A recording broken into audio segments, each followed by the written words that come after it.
título de la ponencia de la doctora Nimbe se titula La nutrigenómica de los alimentos prehispánicos y su efecto en la microbiota intestinal.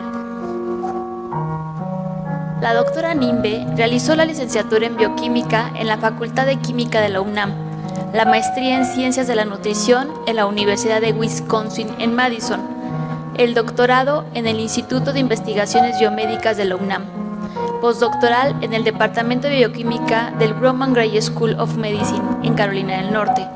En 1994 inició el área de nutrición molecular en el Departamento de Fisiología de la Nutrición del Instituto Nacional de la Nutrición. Ha trabajado por 35 años como investigadora en ciencias biomédicas en el Departamento de Fisiología de la Nutrición del Instituto Nacional de la Nutrición. Doctora Nimbe Torres Torres, quedan a disposición los micrófonos.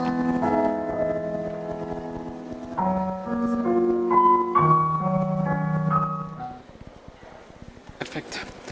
Ahora sí, vamos a comenzar con este tema que me gusta mucho por ser parte de los alimentos que nosotros consumimos en la vida diaria, y le cambié un poquito el título. Nosotros hemos trabajado en el Departamento de Fisiología mucho con la nutrigenómica, y por eso le puse la nutrigenómica de alimentos prehispánicos y su efecto en la microbiota intestinal.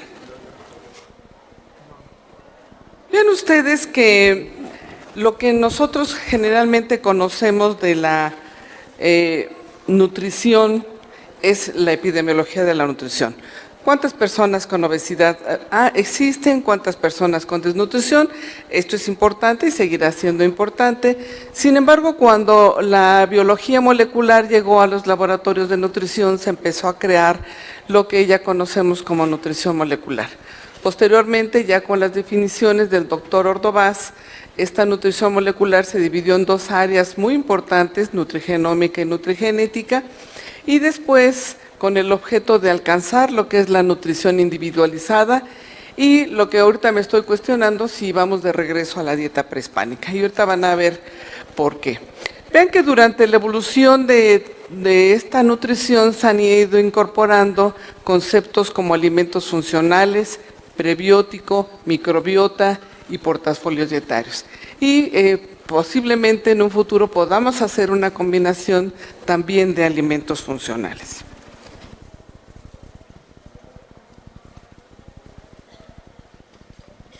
Vean ustedes que la genómica nutricional, que lo que principalmente hemos nosotros trabajado en el Departamento de Fisiología de la Nutrición, son dos áreas muy importantes, nutrigenómica y nutrigenética.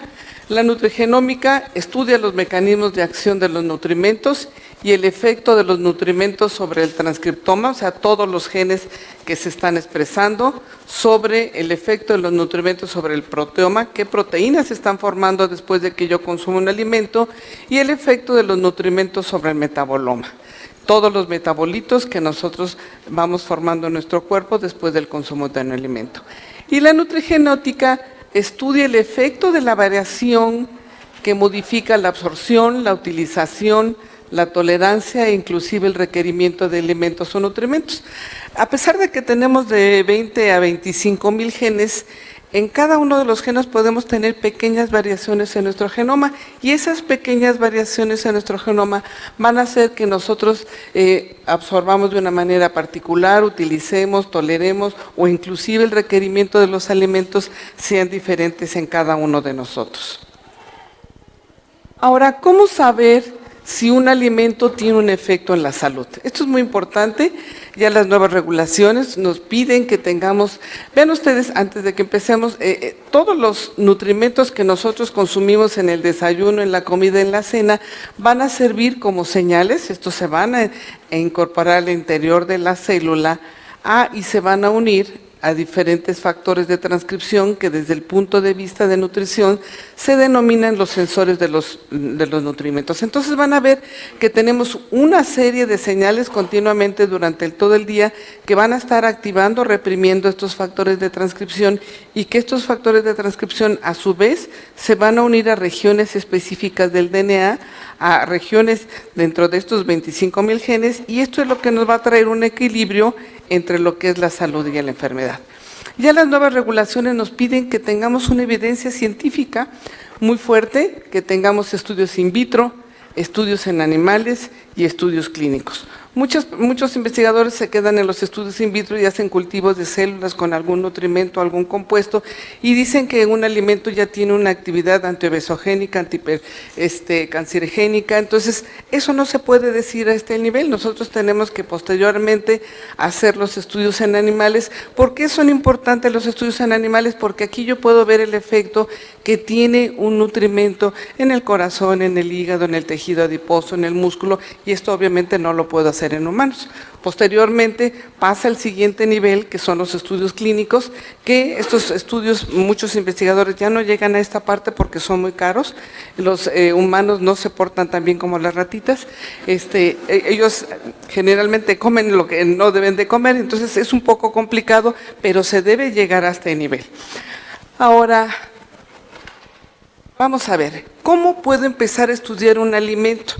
A esto me enfoqué yo hace unos años para ver qué puedo hacer. Si yo me iba a la literatura internacional y quería yo ver qué efecto tenía el nopal en la salud y si regulaba un gen o la microbiota, pues no había nada. ¿Por qué? Porque solamente estos alimentos se consumen en México. Y ven ustedes, todos conocen al nopal.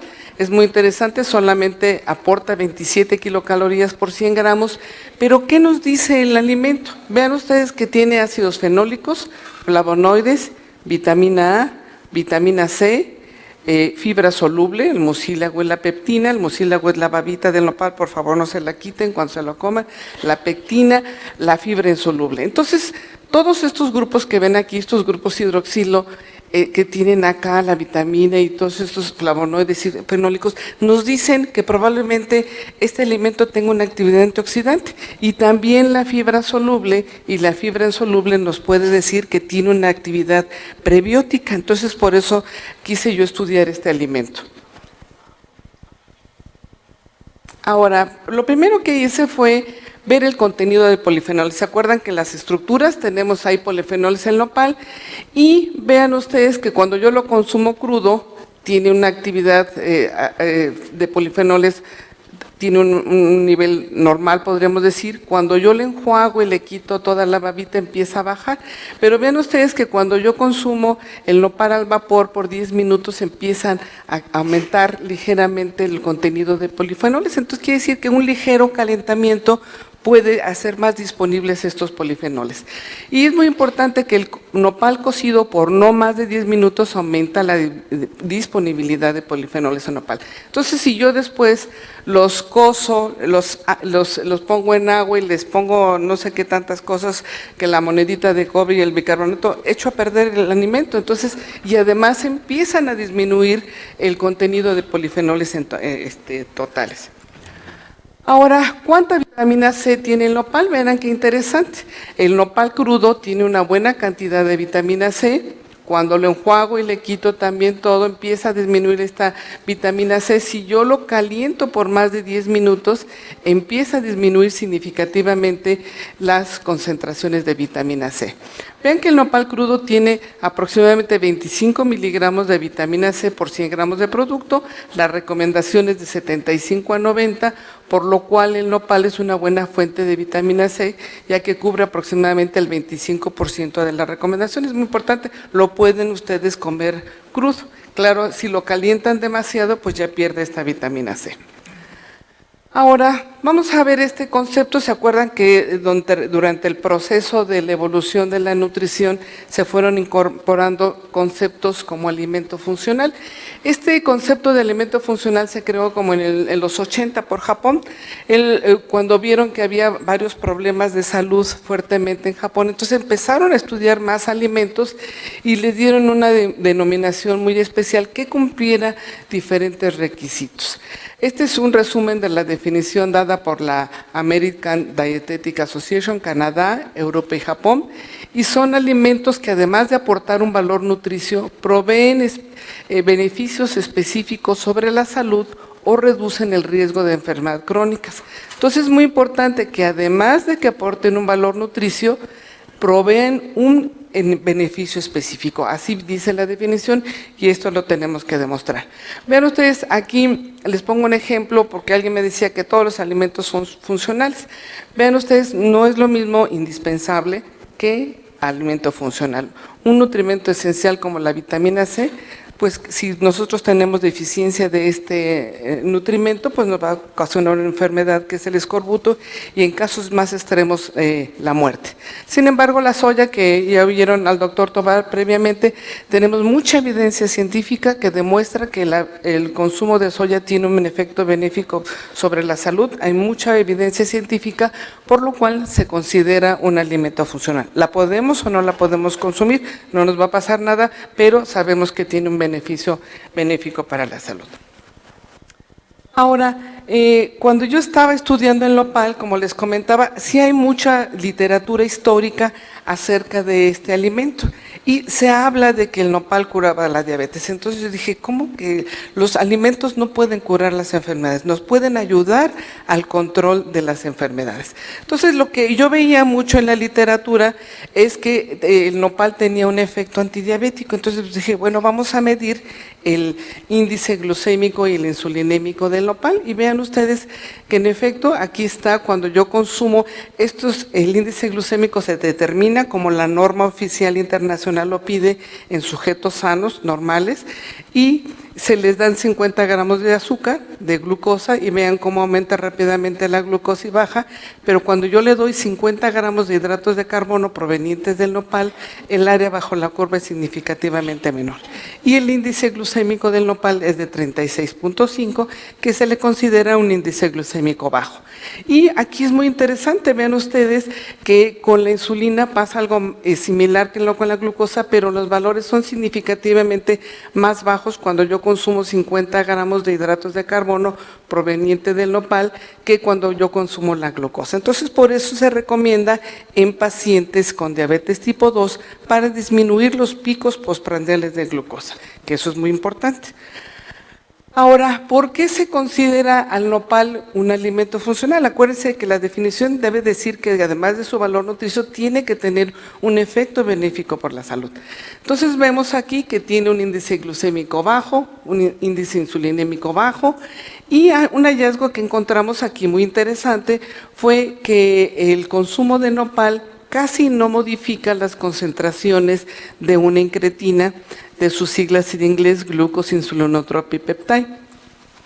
Estas incretinas se encuentran en el intestino y son responsables de estimular la secreción de insulina en el páncreas. Entonces vean ustedes que cuando yo consumo nopal casi no se mueve GIP, pero ¿qué tal cuando yo consumo la glucosa o algún otro azúcar? Rápidamente aumenta GIP. ¿Y por qué es importante tener bajas las concentraciones de GIP cuando yo consumo un alimento? Porque tenemos receptores de GIP en el tejido adiposo. Si yo estimulo constantemente a GIP en el tejido adiposo, pues voy a desarrollar obesidad o voy a desarrollar un aumento en la lipogénesis. Lo vimos muy importantemente en GIP, pero no en la otra incretina, GLP. Ahora, también las nuevas regulaciones me piden que si yo quiero decir que un alimento es funcional, lo tengo que demostrar en humanos. Entonces aquí hicimos, esta es una curva típica de sujetos sanos, que empiezan con sus concentraciones de glucosa debajo de 100, vean cómo aumenta durante el postprandio y disminuye. Cuando yo le consumo nopal, disminuye ligeramente las concentraciones de glucosa. Ya no me pueden disminuir más porque estos son los valores normales.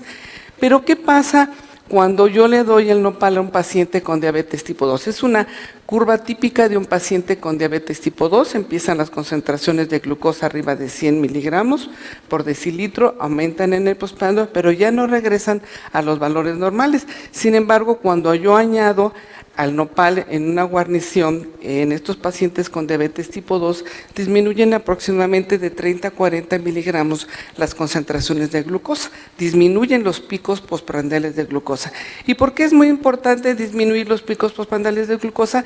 Porque de ahí se disminuyen en mayor proporción las especies reactivas de oxígeno y esto va a hacer que yo tenga más consecuencias durante la diabetes. Por eso es importante que los pacientes sanos, como nosotros, o los que presentan diabetes tipo 2, consuman el nopal en su dieta para disminuir los picos postprandiales de glucosa.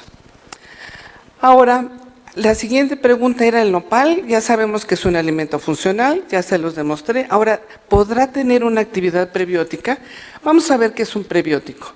Un prebiótico son hidratos de carbono no digeribles que inducen el crecimiento y o actividad de microorganismos comensales, bacterias o hongos, que contribuyen al bienestar del huésped. Esta es la definición y tenemos que demostrar que además de que contribuyen al bienestar del huésped, pueden modificar la actividad de algunos microorganismos. Entonces yo les pongo aquí una lista de los alimentos que consumimos en México, porque realmente yo he visto en otras presentaciones o en algunos libros que ponen como prebióticos la raíz de achicoria, que esa realmente no la comemos en México, o otra que se me olvidó. Pero vean ustedes que estos son los animales que en la vida diaria nosotros consumimos, que tienen fibra soluble, zanahoria, aguacate, ajo, que tienen inulina, cebolla, los nopales, los frijoles. Es muy importante. México ha disminuido el consumo de nopales y de frijoles, y van a ver ahorita el efecto que tiene la importante en la microbiota, la jícama, el plátano verde. ¿Por qué hago énfasis en el plátano verde? Porque si yo consumo el plátano ya muy maduro, cuando tiene a ponerse cafecito, ya estoy consumiendo más hidratos de carbono sencillos por el proceso de maduración, ya empiezo a consumir más azúcar que cuando yo consumo el plátano verde, donde todavía tengo hidratos de carbono complejos. Lo mismo pasa con las pastas. Las pastas no las debemos de consumir tan cocidas, sino las debemos de consumir al dente como los citonianos, para que todos estos hidratos de carbono complejos les sirvan como sustratos a todas las bacterias que tenemos en el intestino. Estas bacterias van a estar muy felices comiéndose todos estos hidratos de carbono. Por eso es importante que consumamos adecuadamente los alimentos. Ahora, para demostrar que un alimento tiene un efecto prebiótico, pues yo tengo que estudiar la microbiota. ¿Qué es la microbiota? La microbiota se refiere a la población, a la comunidad de microorganismos que coloniza un medio ambiente específico. Incluye bacterias, hongos, arqueas, virus y protozoarios. Ven ustedes que tenemos nosotros diferentes tipos de microbiotas. Tenemos la microbiota nasal, la oral, la de la piel, la gastrointestinal y la urogenital. Nosotros estudiamos la gastrointestinal porque es la que está más relacionada con el consumo de los alimentos. Ahora, ¿por qué es importante la microbiota en la nutrición? Vean que a pesar de que tenemos de 20 a 25 mil genes, tenemos muy pocos que codifican para enzimas que se encargan de hidrolizar todos estos hidratos de carbono complejos que nosotros consumimos en nuestros frijoles, entre nuestras leguminosas.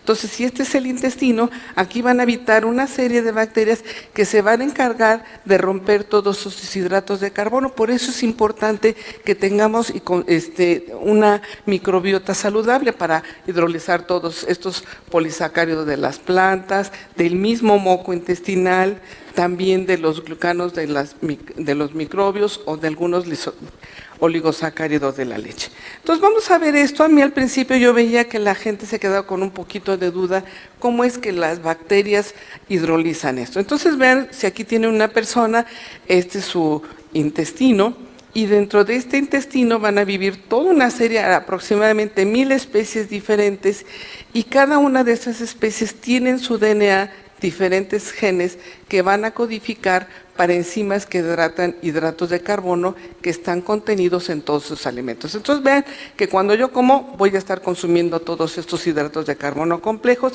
y que las bacterias, los genes de las bacterias se van a encargar de romper todos estos enlaces.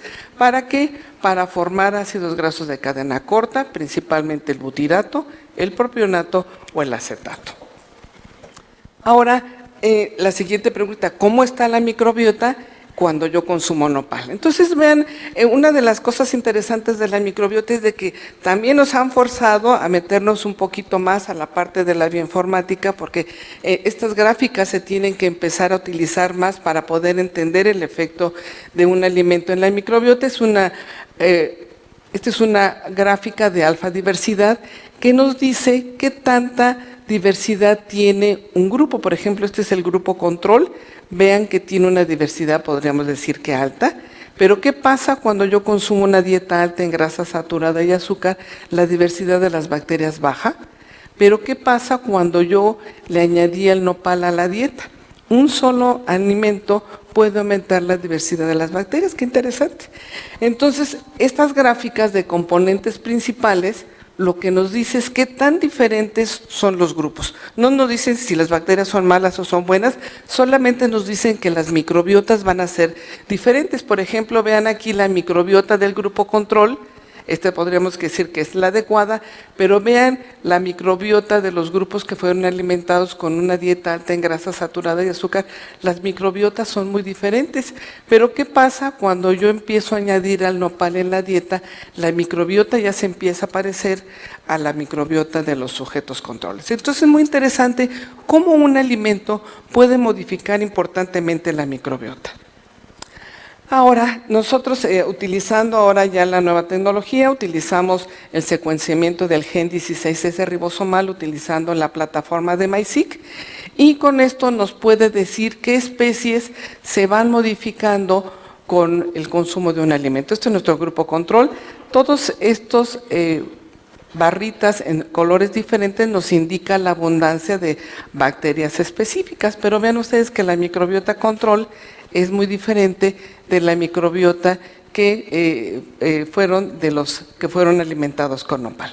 Entonces aquí haciendo este mapa de calor nos puede decir qué bacterias se van modificando después del consumo de nopal. Vean ustedes que aquí la microbiota del grupo control, vean aquí cómo hay abundancia de estas bacterias específicas, y con la dieta enterograsa se disminuyen estas bacterias y aumentan otras muy importantemente, pero con el consumo del nopal empieza a aparecer una bacteria importante que es Bacteroides frágiles, que nos va a ayudar al mantenimiento de la barrera epitelial del intestino.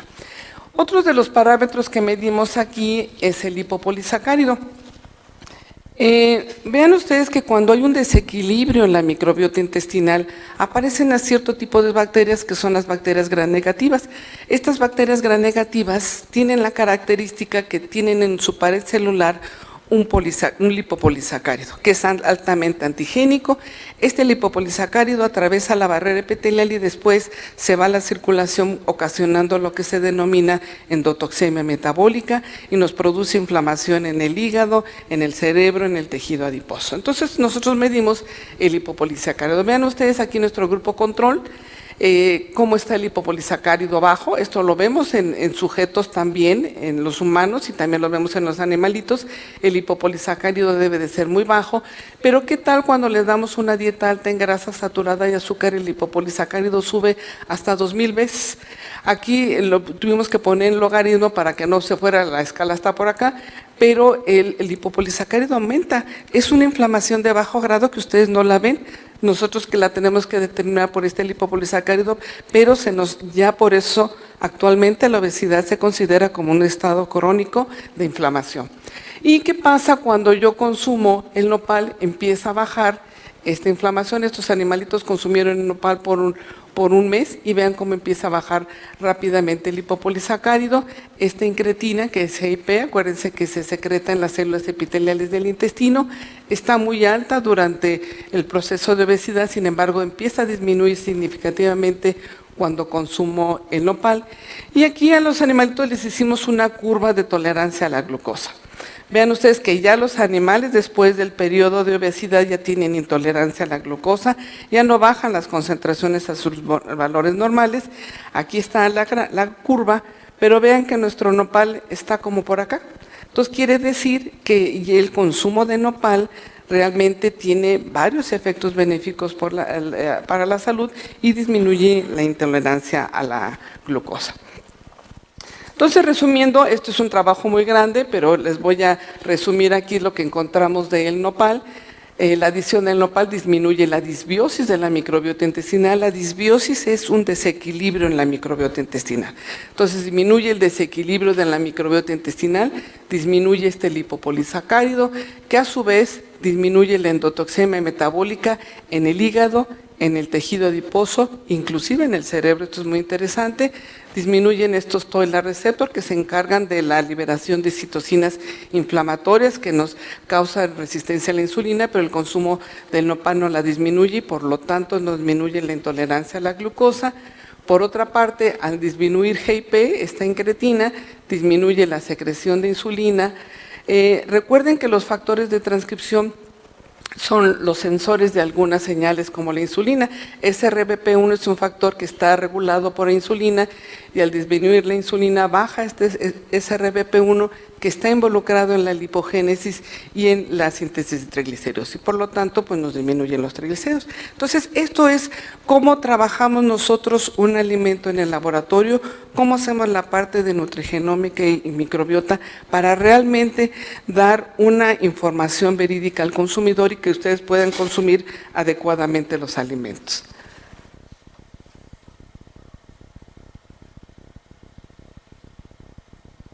La siguiente.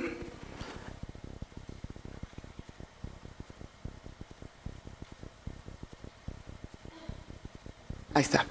Bueno, vean que dentro de los alimentos que hemos consumido a través de la historia se ve la tríada famosa que es el maíz, el frijol y la calabaza, pero también tenemos aquí al nopal, los hongos, el agave, el jitomate, la chía, el chile y el amaranto, y existen un gran número de alimentos muy interesantes por estudiar.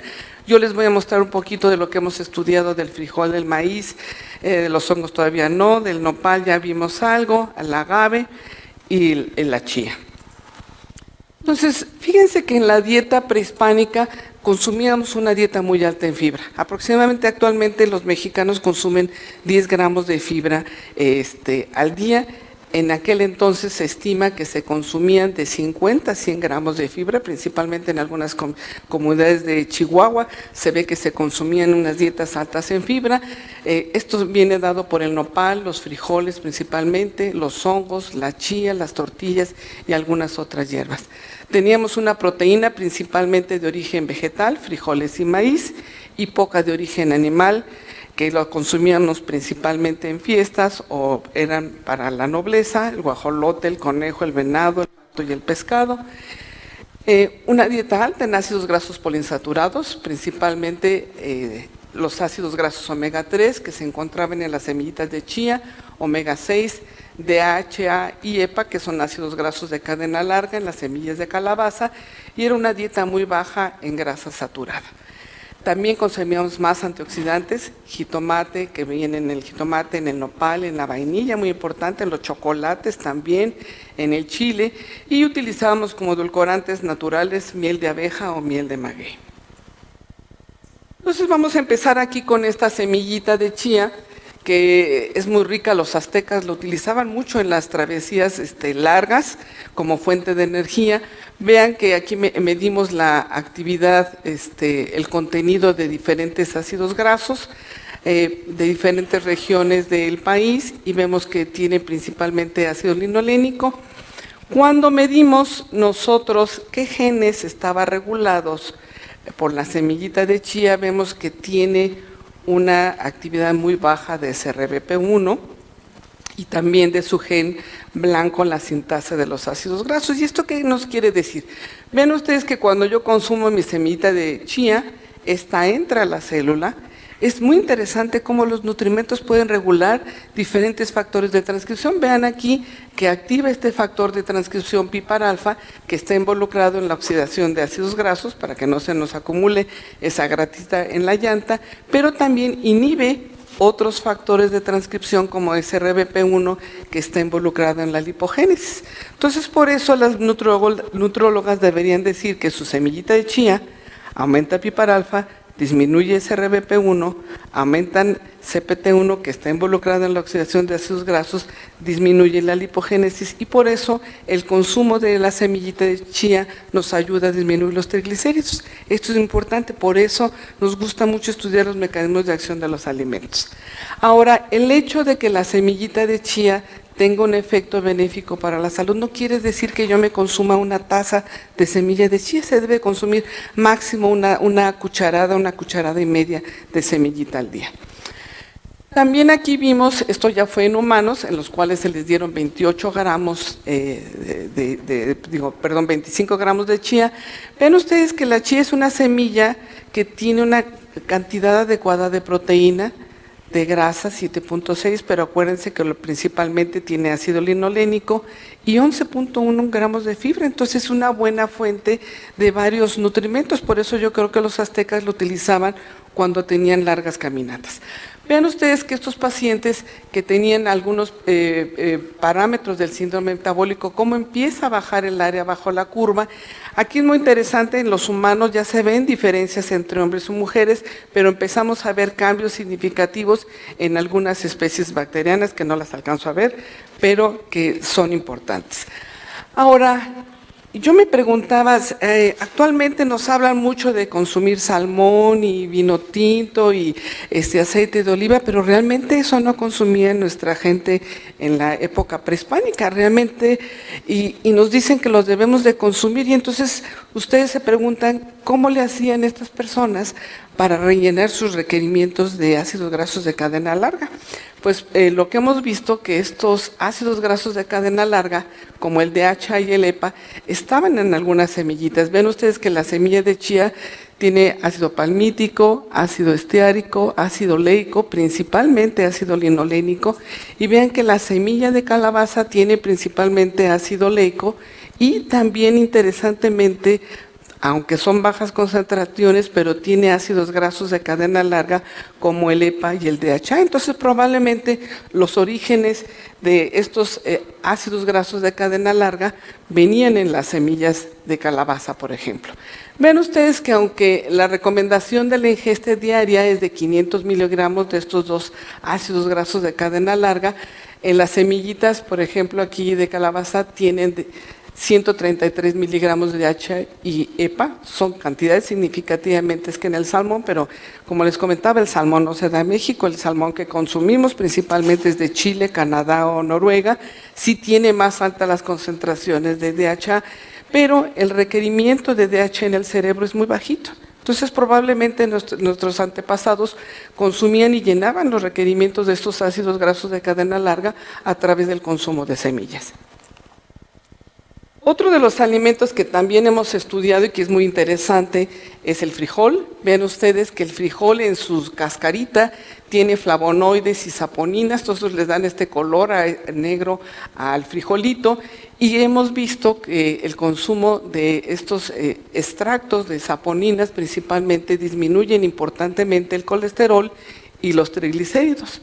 Pero vean ustedes también que el frijol tiene una buena cantidad de proteína, carbohidratos y fibra, también una buena cantidad de fibra. Y que de estos 41 gramos de hidratos de carbono, 26 son de almidones resistentes. ¿Y por qué son importantes estos almidones resistentes? Porque estos no se degradan rápidamente y entonces entran hasta el intestino produciendo hidratos de carbono sencillos que nos sirven para el alimento para otras bacterias y para la formación de ácidos grasos de cadena corta, como son el acetato, el propionato y el butirato. El butirato es muy importante, nos sirve como fuente de energía, además para la proliferación de células gastrointestinales. Entonces vean ustedes que el frijol es una buena opción como proteína y además como fibra. Vean ustedes también que el frijol tiene un índice glucémico bajo, esto es muy interesante.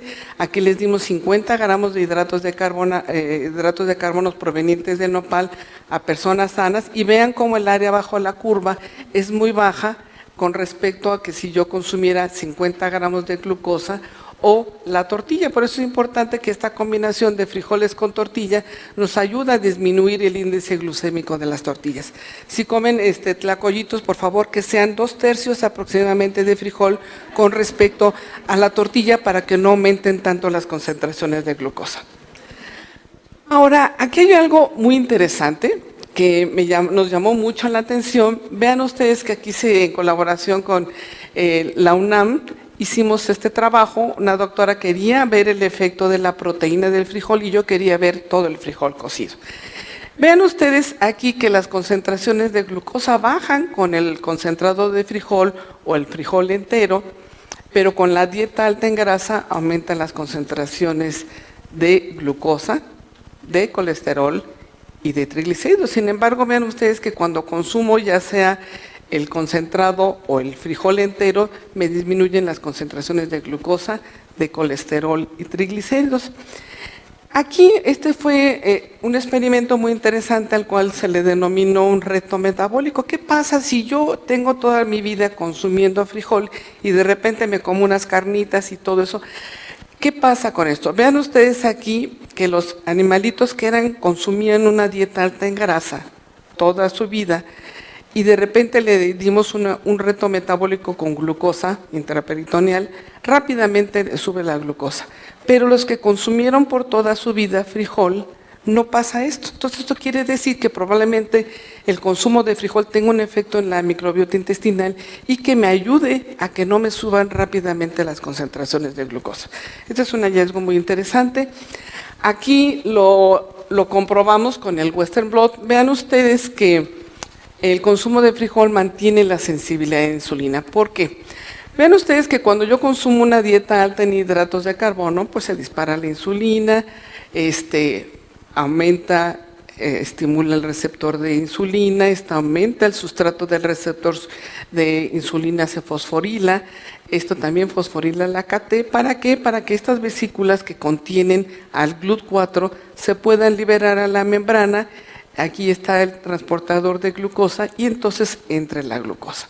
Entonces vean ustedes que los que están alimentados con caseína disminuye esta sensibilidad al sustrato del receptor, pero con el frijol no, aún en la presencia de la dieta alta en grasa. Aquí realmente no vemos grandes cambios, pero vean ustedes que cuando yo doy el reto metabólico, vean ustedes aquí, el ir fosforilado en la tirosina nos indica que es una vía de señalización de la insulina adecuada, pero vean que cuando yo como una dieta alta en grasa, cómo disminuye la vía de señalización. Sin embargo, como en la dieta alta en grasa, pero que consumimos frijol, esta vía de señalización se sigue activando y de una manera muy importante, y esto hace que la glucosa pueda entrar a la célula, mientras que con la dieta alta en grasa no. Entonces es muy interesante que cómo el consumo de un alimento que es rico en fibra, que es rico en proteína, nos puede aumentar la sensibilidad a la insulina. ¿Qué pasa con la microbiota después del consumo de un frijol? Vean ustedes que cuando esta es una microbiota normal de los que fueron alimentados con la dieta control, con el concentrado de frijol. Al yo hacer estas intervenciones en los alimentos y yo le quito los hidratos de carbono, solamente dejo el concentrado, aparece una bacteria muy grande, pero vean que en el frijol cocido, en el de no le quite nada, donde permanecen todos los almidones resistentes, por eso es muy importante el frijol, aparece esta bacteria Ruminococcus bromi. Ruminococcus bromi, aún en los que fueron alimentados con la dieta alta en grasa, está Ruminococcus bromi, y esta bacteria es muy importante para el mejoramiento de la sensibilidad de la insulina. Por eso es muy importante que nosotros consumamos nuestro frijol, porque esto le va a servir como sustrato para las bacterias que viven en el intestino. Ahora, también este trabajo me gustó mucho, el frijol y maíz, y por eso la combinación perfecta. Siempre nosotros hemos vivido, nuestro país ha vivido a través del consumo de frijol y maíz en diferentes presentaciones, pero vean que aquí utilizamos un modelo de desnutrición en el cual vimos toda la señalización de la síntesis de proteínas y vemos que durante la desnutrición se ve que hay afectada la síntesis de proteínas, pero vean que cuando nosotros consumimos frijol negro más maíz, que fue el frijol que utilizamos, vean cómo toda la señalización de la síntesis de proteínas es adecuada. Y sin embargo, cuando yo consumo puro maíz, eso no se da. Entonces es la combinación. ¿Por qué? Porque el maíz tiene aminoácidos que no tiene el frijol, y que cuando yo los combino podemos hacer una combinación perfecta. ¿Qué vimos también aquí muy interesante? Las leguminosas son limitantes en este aminoácido metionina. Y metionina es el precursor de homocisteína. Si yo tengo altas concentraciones de homocisteína, pues esto nos va a dar un riesgo de presentar aterogénesis o trombogénesis. Sin embargo, vean que todos los estos son diferentes tipos de proteínas de origen vegetal, tienen menores concentraciones de homocisteína que los que son alimentados con proteínas de origen animal. Entonces, aunque las leguminosas su aminoácido limitante sea la metionina, no disminuye el riesgo de presentar enfermedad cardiovascular. También, ya andamos. Vemos aquí también otro de los alimentos que estudiamos, el aguamiel.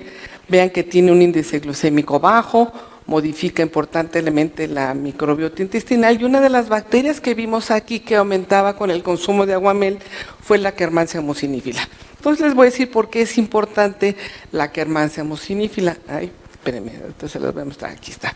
La Akkermansia mucinífila, esta es una bacteria que vive aquí en la parte del moco suelto del intestino, y es una bacteria que degrada mucina y que reside en la capa de la mucosa. Entonces, esta bacteria tiene mucinasas y les gusta degradar toda esta moco que está en el lumen del intestino.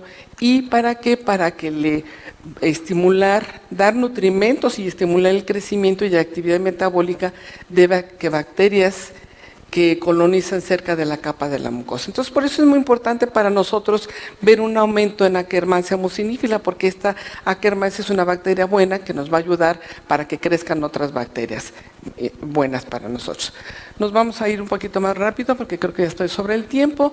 Vean todos los alimentos que compartió México al mundo: el jitomate, el maíz, la calabaza, las semillas, el nopal, el cacao, vainilla, chía, frijol, amaranto, tejocote y mamey.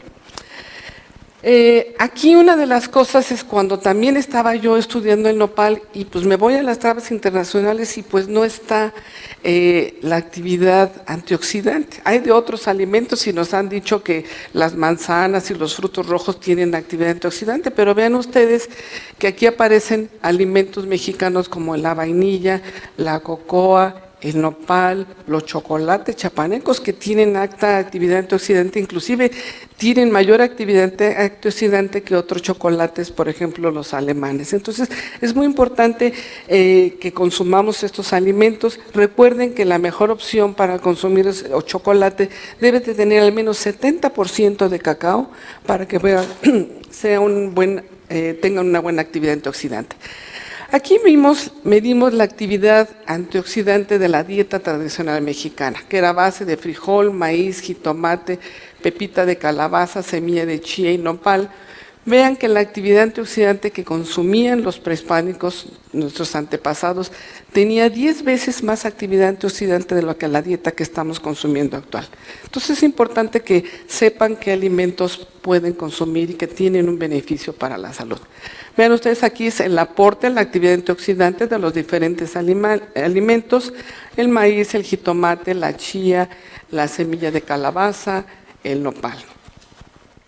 También aquí dimos una combinación de alimentos prehispánicos, y vean que el consumo de estos alimentos prehispánicos, de los que les mencioné anteriormente, disminuye importantemente las especies reactivas de oxígeno. Vean ustedes aquí cómo disminuyen las especies reactivas de oxígeno, y también el estrés oxidativo, principalmente las concentraciones de malondialdehído, que es un indicador del estrés oxidativo. Vemos también que el consumo de esta dieta prehispánica, que es principalmente basada en origen vegetal, disminuye importantemente la intolerancia a la glucosa y la esteatosis hepática. También aquí encontramos que la dieta prehispánica aumenta significativamente una bacteria que es Akkermansia mucinífila y Prevotella copri. Vean ustedes que Akkermansia mucinífila se ha asociado con un mejoramiento en la sensibilidad a la insulina, y Prevotella copri asociado con un consumo de fibra y con un mejoramiento en la intolerancia a la glucosa. Estos son también todo lo que hemos estudiado sobre la dieta prehispánica. Resumiéndoles, aquí nos da una mejor funcionalidad del adipocito, disminución del estrés oxidativo, disminución de la esteatosis hepática, mejora el equilibrio de la microbiota intestinal y, muy importantemente, disminuye la endotoxemia metabólica.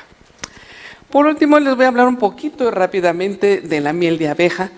Es que es muy interesante. ¿Qué edulcorantes se consumían en esa época? No había muchos, no había entrado la sacarosa afortunadamente y ahora desgraciadamente, pero vean que la miel tiene diferentes azúcares, pero uno que me interesó mucho es que tiene muy poquita porcentaje de sacarosa, que es el azúcar que viene en los refrescos, en los jarabes altos en fructosa, viene muy poquita. Tiene otros azúcares, pero que son monosacáridos, entonces hemos demostrado que tiene efecto antimicrobiano, actividad antioxidante y actividad antiinflamatoria.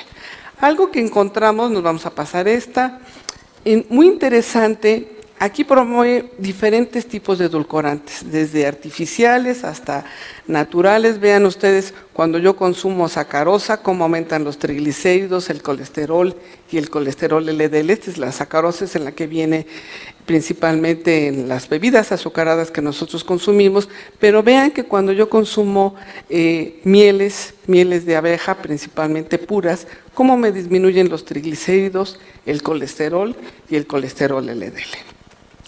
También, interesantemente, ahorita estamos estudiando dos mieles muy interesantes. México es uno de los principales productores de mieles a nivel internacional, principalmente se exporta a Alemania. Desgraciadamente, el 95% de nuestras mieles mexicanas están adulteradas, pero vean aquí utilizamos una miel melipona de Yucatán y una miel mantequilla. Se le dice miel mantequilla porque es sólida, parece una mantequilla, pero vean que cuando se consumen estas mieles, la melipona o la mantequilla, disminuye la curva de tolerancia a la glucosa muy importantemente. Y un hallazgo muy interesante, este proyecto todavía está corriendo, pero vean ustedes cómo el consumo de miel mantequilla o de miel melipona aumenta la IgA secretora y disminuye significativamente la endotoxemia metabólica mediada por lipopolisacárido. También vemos aquí cambios importantes en la microbiota intestinal, disminuye mucho.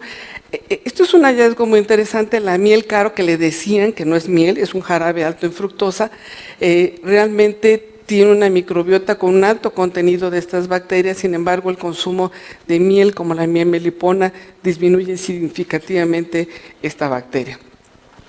Entonces, rápidamente, las conclusiones es que con la ayuda de la nutrigenómica y la microbiota se podrán conocer los mecanismos de acción a nivel molecular de los diferentes alimentos mexicanos y su efecto en la modulación de la microbiota intestinal con el objetivo de darle un valor agregado a nuestros alimentos mexicanos. Esto es muy importante y además conocer los beneficios por la salud. Muchas gracias por su atención.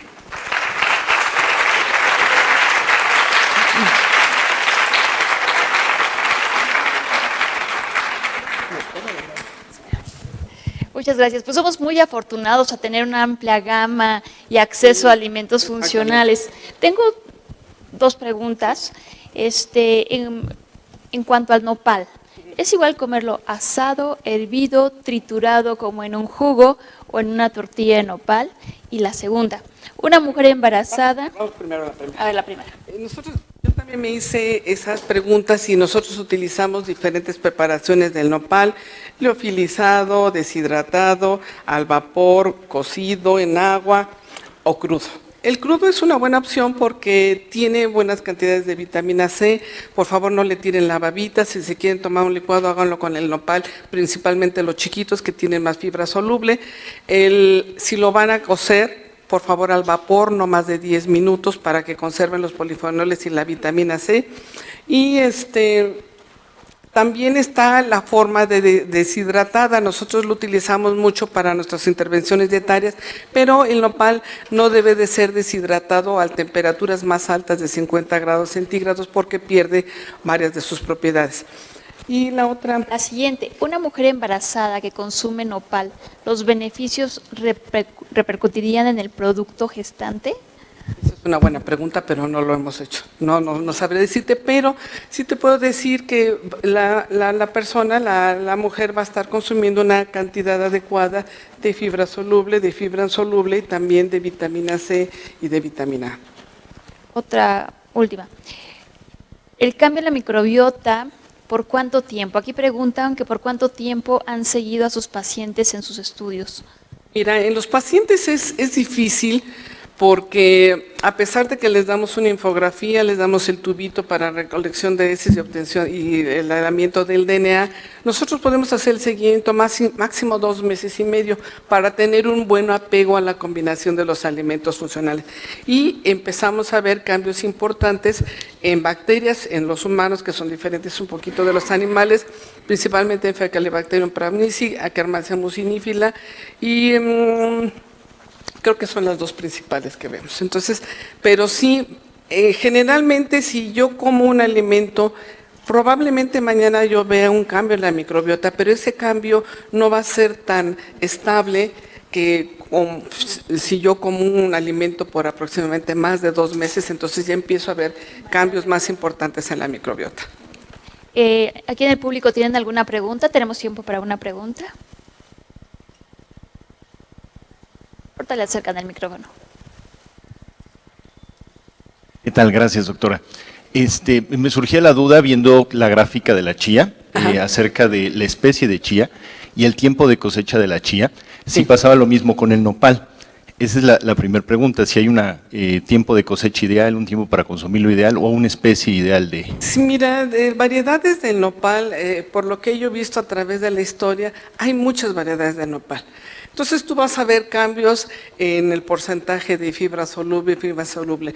Los nopales más viejos tienen más fibra insoluble que los nopales tiernitos, por eso es importante que consuman este tipo de variedad. Sí va a haber variedad, ya he visto un artículo reportado de que el contenido de fibra y de algunos polifenoles varía dependiendo de la región donde se cosechó. Y una pregunta pequeña. Como alimento prehispánico, yo me he documentado acerca de los acosiles. No sé si ustedes han hecho investigación al respecto. Ese es nuestro siguiente proyecto, el consumo de insectos. Entonces va a ser muy interesante ver si este consumo de diferentes insectos tiene un efecto en la microbiota y también en algunos metabolitos como el tamaño. Sí, pero eso ya va a ser más soft. Gracias, doctora. Gracias. Pues le daremos un fuerte abrazo y aplauso a la doctora.